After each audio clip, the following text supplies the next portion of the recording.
Camarades qui sont venus pour ce rassemblement, on vous demande de vous rapprocher, on va commencer tout de suite. Donc, c'est un rassemblement, voilà, donc notre rassemblement c'est contre tous ces discours qui ne cessent de se multiplier, en particulier dans tous les espaces, l'espace public, l'espace politique. Il n'y a pas une année où il n'y a pas une loi qui se fait contre les étrangers, les droits des étrangers. Il n'y a pas une année où on n'entend pas qu'il y ait des bavures ou bien des crimes racistes. Les enfants des immigrés, les enfants de quartier sont particulièrement exposés. Et on a ici récemment l'exemple de Hichem Daoui qui a été assassiné par un raciste et qui réclame ses actes en tant qu'acte raciste, et c'est pour ça qu'il a été traduit, donc il est en procédure de crime raciste. Donc c'est un appel de plusieurs associations, et on va les citer tout à l'heure, mais plusieurs associations, plusieurs de quartiers, pour les associations issues de l'immigration, mais aussi les associations du droit au logement, de tous les droits. La liste elle est longue, on va les citer toutes tout à l'heure, aussi les associations de droits de l'homme, les syndicats. On remercie particulièrement le syndicat solidaire pour nous aider à sonoriser ce rassemblement, mais aussi par quelques partis, dont nos camarades ici de la France Insoumise, mais aussi le mouvement PEPS pour une écologie sociale, le mouvement Ensemble, le Parti communiste ouvrier de France, et d'autres partis également qui ont soutenu ce rassemblement. Donc nous en avons assez les uns et les autres, et je remercie particulièrement les amis du mouvement des quartiers. Nous en avons assez de toutes ces stigmatisations, de tous ces crimes racistes depuis des années, et ça dure particulièrement depuis 1995, où les uns et les autres ont été abattus, tués, non pas parce qu'ils ont fait, mais simplement parce qu'ils sont différents, parce qu'ils sont noirs, ou sont blancs, ou sont arabes, ou ils sont musulmans, ou supposés l'être musulmans et autres. Donc nous en avons assez, que ce soit les associations de l'immigration, les associations du quartier et du DAL et d'autres.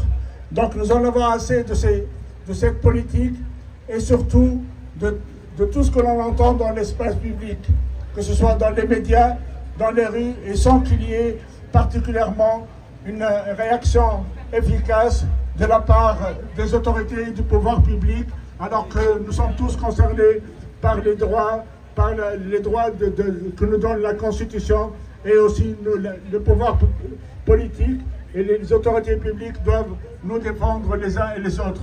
On va passer la parole donc aux membres de la famille. Tu veux l'introduire? Oui, tu n'es pas membre de la famille, mais si tu veux bien l'introduire, comme ça, voilà. On va passer la parole à notre ami Mohaddine Cherbib du Comité pour le respect des libertés et des droits de l'homme en Tunisie et de la FTCR, mais il aura aussi également des témoignages des membres de famille, particulièrement de Hichem et de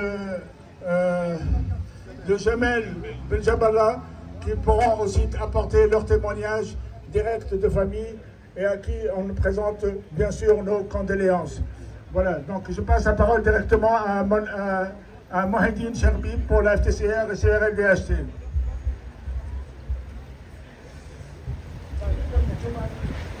Ouais. Chers camarades, chers amis, chaque mot de haine raciste porte en lui la promesse d'un crime. Nous sommes réunis ici, non pour pleurer en silence, mais pour hurler notre colère et proclamer notre détermination. Parce que Hichem Miraoui est mort. Parce que Hichem Miraoui a été assassiné parce qu'il était arabe. Parce qu'il avait un prénom à consonance musulmane. Parce qu'il vivait, travaillait, souriait dans un pays où certains croient encore que la couleur de peau ou la foi vous condamne. Le tueur n'était pas fou, il n'était pas isolé, il était le produit d'une idéologie, d'un climat, celui de la haine raciale et de la banalisation de l'extrême droite. Depuis des mois, les débats publics nous servent les mêmes obsessions. L'insécurité, c'est l'immigré. La fraude, c'est l'arabe. L'ennemi intérieur, c'est le musulman. Tout cela, répété, amplifié, intégré et jamais puni. Ce voisin qui a abattu Hichem à bout de portant et blessé 2 demandeurs d'asile kurdes originaires de Turquie est un admirateur déclaré de Jean-Marie et de Marine Le Pen. Un relais fanatisé des discours de Bardella, Zemmour et toute la meute fascisante qui gangrène ce pays. Et nous disons non. Non à l'indifférence. Non à l'oubli. Non à l'impunité. Car Hichem n'est pas seul. Il rejoint une trop longue litanie de morts, d'oublier, de sacrifier sur l'autel d'une France fantasmée par l'extrême droite. Ibrahim Ali, sur ma droite, 17 ans, tué d'une balle dans le dos en 1995 à Marseille par des militants colleurs d'affiches du Front National. Brahim Bouharam, à côté, jeté dans la Seine sur un 1er mai 1995 par des manifestants d'extrême droite. Jamal Ben Jabala, traqué et écrasé par un néo-nazi à Dunkerque en août 2024. Une exécution en plein jour. Aboubacar Sissé, poignardé dans une mosquée en avril 2025 parce qu'il priait et que cela a dérangé un raciste armé de sa haine. On peut citer d'autres. Plus de 380 personnes immigrées ou enfants d'immigrés ont été assassinés depuis 1973 en France, victimes du racisme ou du crime sécuritaire ou du délire sécuritaire. 20 au moins sont des Tunisiennes et Tunisiens de ces plus de 380 personnes qui ont été assassinées depuis maintenant à peu près 50 ans. Et toujours les mêmes excuses, les mêmes silences, la même injustice. Et pendant ce temps-là, que fait la République? Elle allume les feux de la haine, allume chaque matin, chaque soir, dans nos postes de télé, dans les micros, dans des radios, dans les tribunes éditoriales, des journalistes, des experts, entre guillemets, des ministres, des députés vomissent leur mépris des musulmans, leur peur des quartiers, leur fantasme de l'ennemi intérieur. Et quand nos enfants s'indignent, quand ils marchent pour Gaza ou crient liberté, ils sont traités d'antisémites. Quand ils dénoncent l'injustice ou on les accuse de communautarisme. Quand ils meurent, on les insulte encore après leur mort. Quand ils vivent, on les refuse carrément. Et pendant ce temps-là, que fait la justice? Elle n'applique pas la loi contre le racisme. Elle protège les puissants, les haineux, les fauteurs de guerre civile. Elle laisse prospérer les milices fascistes, les ligues néo-nazis, les réseaux zémouriens. Mais qu'on le sache bien, nous n'attendrons pas la prochaine victime. Nous n'attendrons pas que la haine devienne norme. Nous sommes là et nous allons nous battre. Nous appelons aujourd'hui à la fin de l'impunité des discours racistes, islamophobes, xénophobes dans l'espace public, des plateaux de télé et au hall de l'Assemblée nationale ou dans certains plateaux des médias. À l'application ferme de la loi contre le racisme et l'antisémitisme, y compris contre les personnalités médiatiques et politiques. À la mise en œuvre d'un plan national contre le racisme systémique dans la police, l'école, l'administration, à une réforme de fond des institutions qui ferment les yeux et parfois collaborent avec les idées d'extrême droite. Dernièrement, dans un groupe d'extrême droite, on a même quelques gendarmes et policiers sont impliqués. À la promotion dans les écoles et les médias des valeurs de fraternité, de tolérance et de dignité humaine. Et nous n'oublions pas Nous n'oublions pas que Hichem vient d'un pays, la Tunisie, où la plus haute autorité de l'État, Kais Saied, a lui aussi en février 2023 soufflé sur les braises de la haine, appelant à la purge contre les Noirs et les migrantes et migrants subsahariens, déclenchant agression, arrestation, mort, expulsion. La haine circule, la haine se globalise. Et c'est ensemble, d'un bord à l'autre de la Méditerranée, que nous devons lui faire barrage. Camarades et amis, que ce rassemblement ne soit pas un point final, mais un point de départ, car il serve à construire un front antifasciste large, populaire, métissé, déterminé, lucide, qu'il porte la voix de toutes les familles endeuillées, de tous les quartiers délaissés, de tous les peuples humiliés.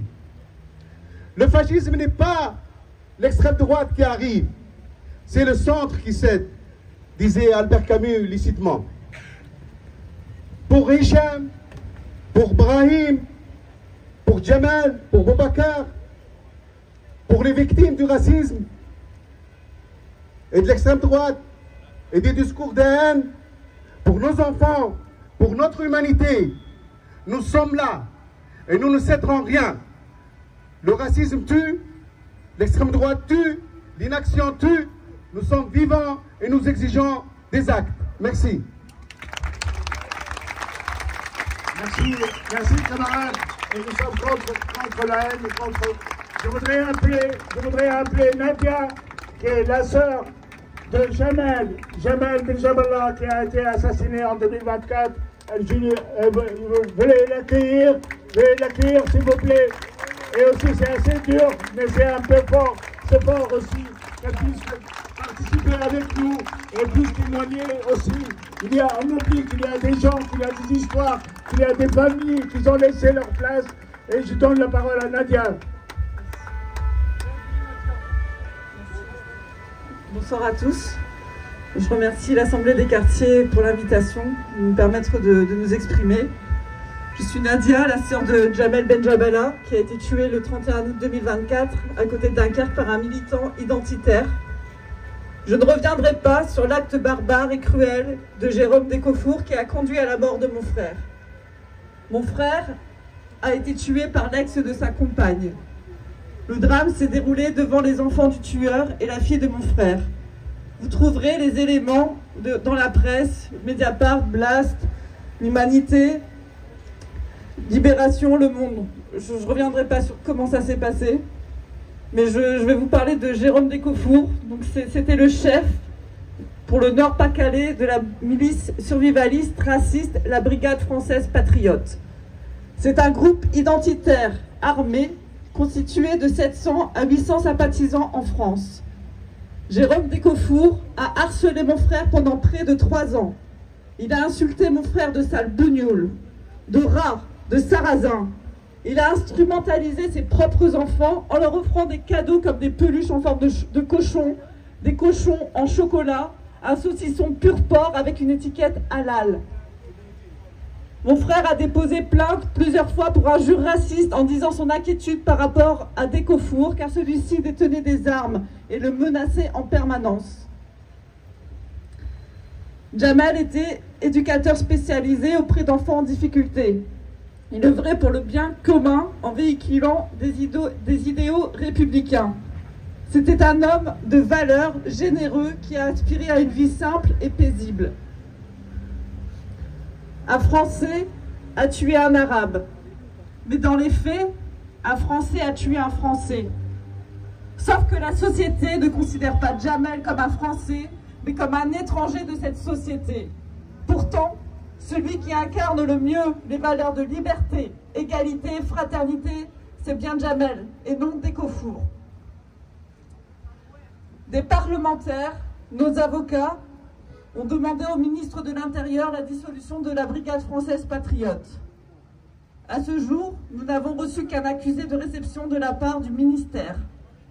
Il semble que l'urgence était à la dissolution d'autres groupes dont, à ma connaissance, les membres ne sont pas des assassins. Je suis là pour porter la voix de mes parents, de mes sœurs, de ma famille, mais aussi de tous les sans-voix victimes de racisme. Perdre son frère ou sa sœur est une des choses les plus terribles qui puissent arriver dans la vie. C'est un arrachement. Nous étions 4, maintenant nous sommes 3. J'ai toujours imaginé ma vie à 4 et non à 3. Tu es chaque jour présent dans mes pensées. Ce combat, Jamel, nous le menons pour toi, à l'image de qui tu étais, entouré. Chaque jour plus nombreux, tu es là avec nous. Un collectif de soutien constitué de SOS Racisme, la LDH, le MRAP, la Maison des Potes a été créé. Les associations se sont constituées en partie civile, mais le tribunal de Dunkerque a rejeté leur constitution. Nous ne comprenons pas pourquoi le tribunal de Dunkerque hésite autant à retenir la circonstance aggravante de racisme. Les plaintes pour injures racistes, l'appartenance de Jérôme Décofour à un groupe survivaliste raciste, l'instrumentalisation des enfants par des cadeaux détournés sans compter les armes de la haine. Que faut-il de plus ?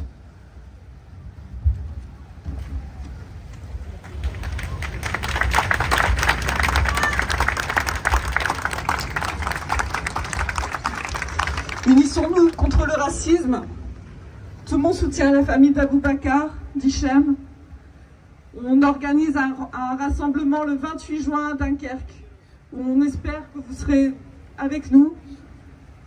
Je tiens à remercier aussi toutes les personnes qui nous soutiennent, le collectif Justice pour Jamel, les associations, les médias qui nous suivent, les élus, les parlementaires, et aussi, je vous fais savoir qu'il y a une lettre ouverte au procureur à laquelle vous pouvez participer en signant pour interpeller justement la procureure sur le fait qu'elle ne requalifie toujours pas malgré tous ces éléments. Merci à tous et merci à l'Assemblée du quartier. Merci Nadia, merci pour ce chaleureux, pour ce témoignage émouvant. Merci Nadia. Je voudrais inviter, ce rassemblement est organisé en partenariat et en grand partenariat avec l'Assemblée des quartiers. Merci à eux d'être ici parmi nous, merci à eux de réussir avec nous ce rassemblement. Veuillez accueillir quand fallait, s'il vous plaît. Bon, moi je vais m'adresser. Nous tous on voit ce qui se passe. On voit que ça sent mauvais dans l'air. On voit, pour dire précisément les choses, qu'une scène qui s'appelle CNews, matin, midi et soir, elle bouffe de l'arabe, du noir, du musulman, des quartiers, des banlieues, etc. Mais on peut toujours se plaindre aux autres. Là aujourd'hui on voit que Marine Le Pen s'approche du pouvoir. C'est une réalité. L'année dernière, quand il y a eu le NFP, ils ont dit bon, on va faire une digue, on va faire un barrage à l'extrême droite. Bon, aujourd'hui il n'en reste plus rien. Moi ce que je veux dire, je m'adressais aux gens, c'est à nous de nous organiser pour faire en sorte que ces idées-là, elles reculent. Que ces idées-là, elles ne deviennent pas la voix. Donc, je m'adresse au-delà des gens qui sont présents.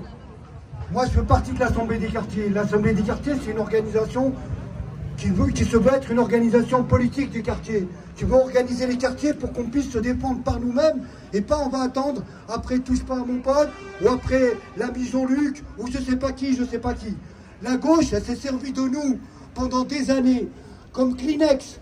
Quand ça l'intéressait, on est là-haut, mais quand ça l'intéresse plus, ils en ont rien à foutre. Donc la responsabilité, elle est à nous. C'est à nous de nous organiser. C'est à nous de faire en sorte que nos enfants ne puissent pas être l'objet de stigmatisation, de racisme ou de violence comme on a pu l'être ou d'autres générations avant nous. Donc, mon message, il n'est pas très long, c'est simplement que contre les médias, contre les politiques, nous comptons que sur nous-mêmes.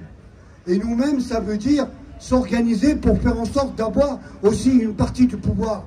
Une partie du pouvoir, parce que c'est comme ça que ça fonctionne, que la société, elle fonctionne. Et nous, c'est ça qui nous intéresse. Bon, Aboubacar Cissé, c'était il y a 3 semaines. Hichem, c'était il y a une semaine. Jamel Benjawala, c'était il y a 8 mois. Ibrahim Ali, c'était il y a plus de 21 ans, il y a 30 ans maintenant. Brahim Bouram, c'est la même chose. C'était il y a 30 ans. Le 1er mai, vers le quai du Carrousel. Mais à chaque fois, on passe à autre chose. À chaque fois, on a l'impression que, vu ce qui se passe dans les quartiers, vu que quand il y a un meurtre, il y a des émeutes, etc. Donc, ce qui était en cause avant, ça veut dire le racisme, ou le racisme policier parfois, ou le racisme institutionnel, ou le racisme d'un certain nombre de gens, eh bien, il passe à l'as et on passe au versant de l'insécurité. Mais c'est à nous de remettre ces choses-là au milieu du village, de mettre l'église ou la mosquée au milieu du village. Et donc, Aboubacar, c'était il n'y a pas très longtemps, hein. Mais une actualité, elle chasse l'autre. Même aujourd'hui, hein. Aujourd'hui, il y a une actualité qui chasse l'autre. On avait ce rassemblement-là, il y a Rima Hassan qui a été libéré, très bien, il n'y a pas de problème. Et puis voilà, bon, bah, il y a les rassemblements qui sont côte à côte. On n'a rien contre, c'est pas le problème. Mais je veux dire qu'à un moment donné, notre responsabilité à nous, et particulièrement les gens qui se sont visés, c'est de nous auto-organiser. Nous auto-organiser politiquement, nous auto-organiser culturellement, nous auto-organiser socialement. Et ça, il n'y a personne à gauche qui a intérêt à ça. Parce qu'on a l'impression qu'on fait concurrence. On a l'impression qu'on est des concurrents, des adversaires et tout ça. Et que la place, eh ben, c'est plutôt réservé aux uns plutôt qu'aux autres. Donc moi, personnellement, j'attends rien des partis politiques de gauche qui, soi-disant, depuis 40 ans, sont censés nous défendre ou sont censés nous prévenir de l'arrivée de l'extrême droite. Si nous, on ne se lève pas, on n'y arrivera pas. Si nous, on ne se lève pas, nos enfants vont payer le prix. Voilà, c'est tout. Merci, Talak. Merci, Talak. Je voudrais passer la parole à un des premiers combattants pour le droit des démunis. Non, pas des premiers, mais c'est vrai, mais il est toujours là. Il y en a eu avant lui. Je voudrais passer la parole à Jean-Baptiste Serrault, Babar, pour le DAL. Merci, Momo. Bon, bah écoutez, évidemment, droit au logement, on est aujourd'hui terriblement affecté par ce qui se passe dans cette société française, en train de dériver vers l'extrême droite, le fascisme, le racisme, l'islamophobie, et qui s'attaque évidemment aux plus fragiles, quoi, c'est évident. Et donc, on soutient, et effectivement, il faut se mobiliser. La mobilisation ce soir, elle n'est pas encore à la hauteur de ce qui s'est passé. Donc il va falloir continuer. Et il va falloir poursuivre et mobiliser, être toujours plus nombreux pour faire barrage à cette idéologie raciste, islamophobe et fasciste qui est en train de s'installer dans notre pays. Voilà. Donc en tout cas pour notre part, pour le DAL, droit au logement, on a défendu toujours, on a défendu des blancs, des blacks, des beurs, des musulmans, des chrétiens, des athées, des laïcards. Bon voilà, c'est comme ça. Bon, c'est normal, c'est notre job. On est sur le logement, donc tout le monde doit être logé dignement. Mais ce qu'on observe, c'est que c'est toujours les mêmes, c'est ceux qui sont les plus nombreux dans la merde aujourd'hui. Et qui, c'est qui? C'est ceux aussi qu'on assassine. Voilà. Donc, c'est pour ça qu'on est là aussi. Et le combat va continuer. En tout cas, si jamais dimanche vous avez envie de prendre un petit rayon de soleil, place de la Réunion dans le 20e, vous êtes bienvenus au bal des locataires et au bal des mal logés à partir de 16 h. La lutte continue, un toit, c'est un droit, et justice pour tous nos amis qui ont été assassinés. Voilà. Et on va continuer à se mobiliser. Ouais, ça c'est vrai. Continuons.